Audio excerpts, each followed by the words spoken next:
Hello, everybody. This is Mike History 2, and I am going to be doing Joseph Stalin versus Leon Trotsky Part 8. So, the 1910s were a period of heightened tension within the Russian Social Democratic Labor Party, leading to numerous frictions between Trotsky, the Bolsheviks, and the Mensheviks. The most serious disagreement that Trotsky and the Mensheviks had with Lenin at the time was over the issue of armed robbery of banks and other companies by Bolshevik groups to get money for the party. These actions had been banned by the Fifth Congress but were continued by the Bolsheviks because, communists are known for always following their own rules. In January 1912, the majority of the Bolshevik faction led by Lenin, as well as a few defecting Mensheviks, held a conference in Prague and decided to break away from the Russian Social Democratic Labor Party and form a new party, the Bolsheviks. In response, Trotsky organized a unification conference of social democratic factions in Vienna in August 1912 and tried to unite the Bolsheviks and Mensheviks into one party, and as you can imagine, this was very no. In Vienna, Trotsky continuously published articles in radical Russian and Ukrainian newspapers such as Kievskaya Misl. In September 1912, Kievskaya Misl sent him to the Balkans as its war correspondent, where he covered the two Balkan wars for the next year and became a close friend of Christian Rakovsky, who was a leading Soviet politician and Trotsky's ally in the Soviet Communist Party. And it's kind of funny he's called Christian, but okay. On August 3rd, 1914, at the outbreak of World War I, in which Austria fought against Russia, Trotsky was forced to flee Vienna for neutral Switzerland to avoid arrest as a Russian. The outbreak of World War I caused a sudden realignment within the Russian Social Democratic Labor Party and other European social democratic parties over the issues of war, revolution, pacifism, and internationalism. Within the Russian Social Democratic Labor Party, Lenin, Trotsky, and Martov advocated various internationalist anti-war positions, while Plekhanov and other social democrats supported the Russian government to some extent. In Switzerland, Trotsky briefly worked within the Swiss Socialist Party, causing it to adopt an internationalist viewpoint. He wrote a book opposing the war, called The War and the International, and the pro-war position taken by the European Social Democratic parties, primarily the German Party. As a war correspondent for the Kievskaya Misl, Trotsky moved to France on November 19, 1914. In January 1915, in Paris, he began editing Our World, an internationalist socialist newspaper. He adopted the slogan of peace without indemnities or annexations, peace without conquerors or conquered, which is very easy to remember. Now, Lenin advocated Russia's defeat in the war because, patriotism, and demanded a complete break with the Second International. Trotsky attended the Zimmerwald Conference of Anti-War Socialists in September 1915 and advocated a middle course between those who, like Martov, would stay within the Second International at any cost, and those who, like Lenin, would break with the Second International and form a Third International. The conference adopted the middle line proposed by Trotsky. At first opposed, in the end, Lenin voted for Trotsky's resolution to avoid a split among anti-war socialists. On March 31, 1916, Trotsky was deported from France to Spain for his anti-war activities. Spanish authorities did not want him and deported him to the United States on December 25, 1916. He arrived in New York City on January 13, 1917. He stayed for nearly 3 months in the Bronx. In New York, he wrote articles for the local Russian socialist newspaper, Novy Mir, and the Yiddish language, the Jewish Daily Forward. He also made speeches to Russians. Trotsky was living in New York City when the February Revolution of 1917 overthrew Nicholas II. He left New York City on March 27, 1917, but a ship, the SS Christiania Fjord, was intercepted by British naval officials in Canada at Halifax, Nova Scotia. He was detained for a month at Amherst internment camp in Nova Scotia. While in prison in the camp, Trotsky established an increasing friendship with the workers and sailors amongst his fellow inmates.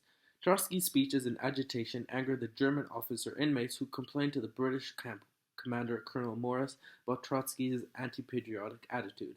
Morris then forbade Trotsky to make any more public speeches, leading to 530 prisoners protesting and signing a petition against Morris's order.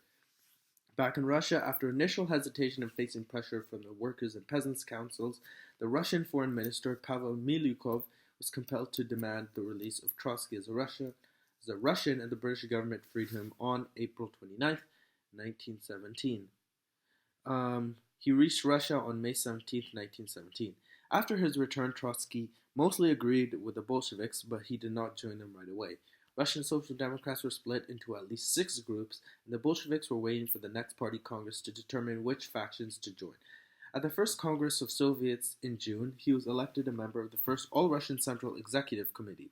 After an unsuccessful pro-Bolshevik uprising in Petrograd, Trotsky was arrested again on August 7, 1917. He was released 40 days later in the aftermath of the failed counter-revolutionary uprising by Lavr Kornilov.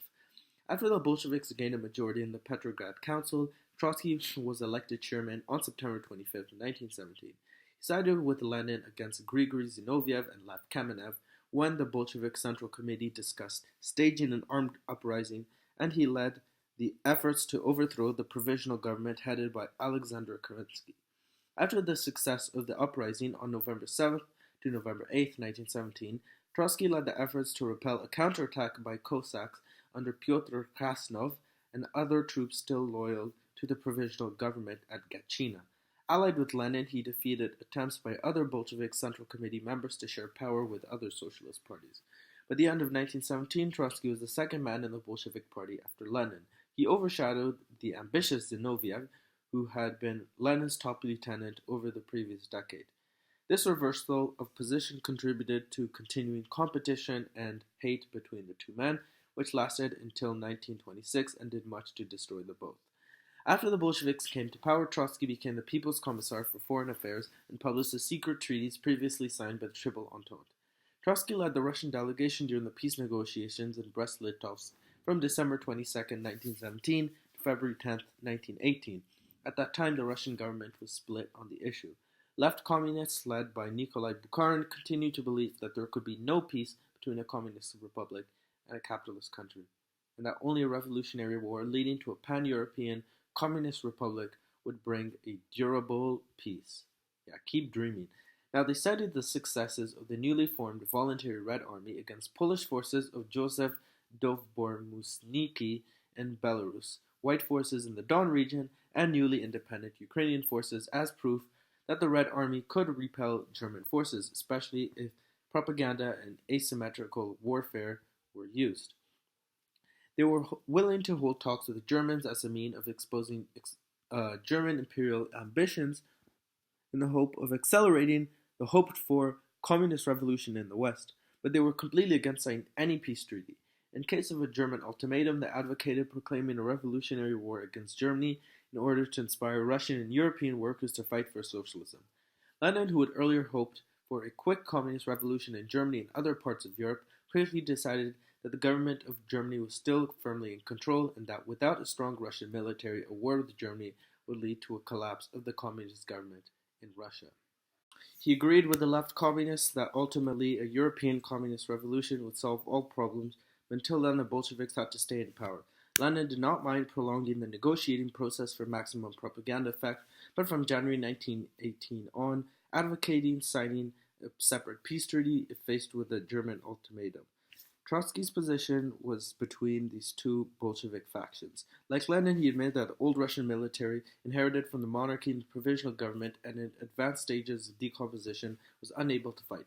But he agreed with the left communists that a separate peace treaty with an imperialist power would be a terrible morale and material blow to the Russian government and make useless all its military and political successes of 1917 and 1918, resurrect the notion that the Bolsheviks secretly allied with the German government and caused an upsurge of internal resistance. He argued that any German ultimatum should be refused, that this might well lead to an uprising in Germany or at least inspire German soldiers to disobey their officers, since any German offensive would be a naked grab for territories.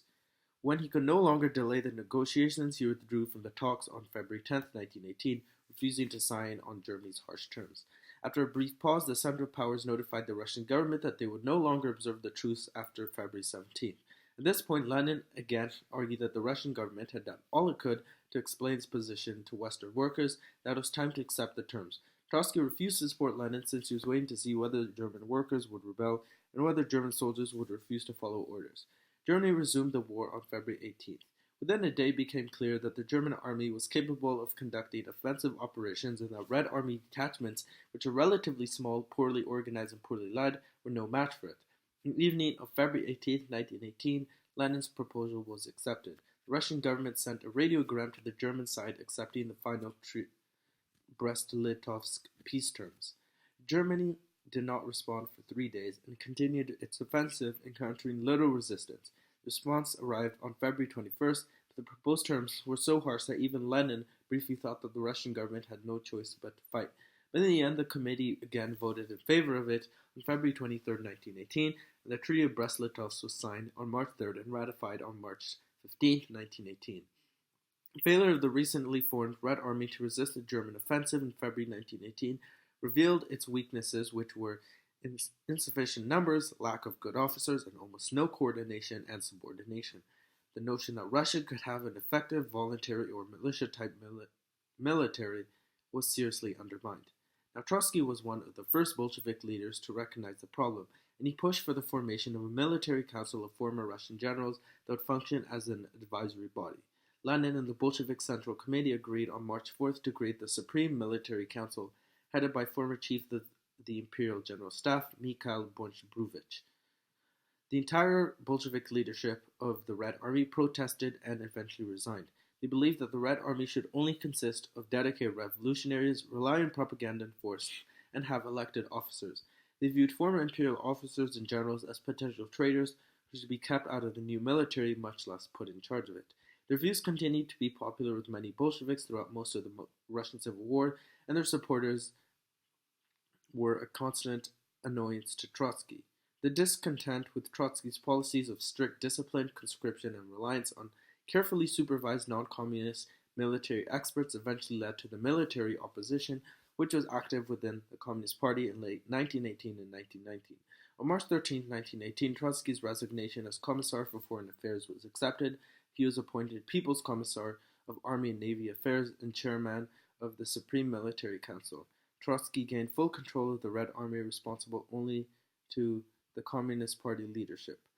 Trotsky spent the rest of the Civil War transforming the Red Army from a ragtag network of small and fiercely independent detachments into a large and disciplined military machine through forced conscription, party-controlled blocking squads, mandatory obedience, and officers chosen by the leadership.